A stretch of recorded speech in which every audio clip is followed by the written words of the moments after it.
दर्शकहरू सम्पूर्णलाई नमस्ते। सबैजना सन्चै आरामै हुनुहुन्छ। म आज पेरेम पार्कको एउटा भिडियो बनाऊँ कि भनेर यसो भिडियो बनाउँदैछु। हजुरहरूले हेर्न सक्नुहुन्छ पेरेम पार्कको बिजोक पुरै बाँस, एउटा बाँस त चोर्या छन्, एउटा पुरै यो भाँच्या रहेछ र यस्तो तलबाई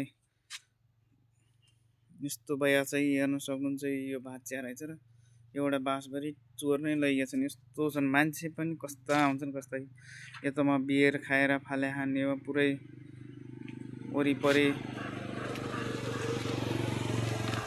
यस्तो बरु केही फलामको अलि भइदिया भए टिक्थ्यो होला, अलि राम्रो हुन्थ्यो होला। यो बाँस त अब चोर्ने पनि चोरेल्छन्, कुहिने पनि कुहिहाल्छ। बरु सबैजनाले अलिअलि पैसा उठाएर यसो पेरेम पार्कलाई केही व्यवस्था गरौँ कि भनेपछि सबैजनाले राम्रो हुन्थ्यो होला। कसैले बनाउने कसैले बिगार्ने गर्छन्। बरु चिया खाने पैसाले अलिअलि उठाएर बरु बनाउन सकिन्थ्यो होला।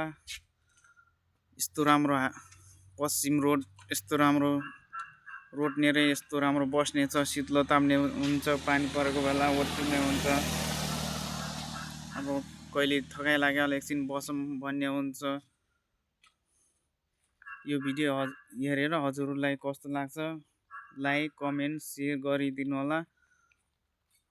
अब यति भन्दै बिदा हुन्छ। हस्त नमस्ते। पेरेम पार्कको बिजोक यही हो।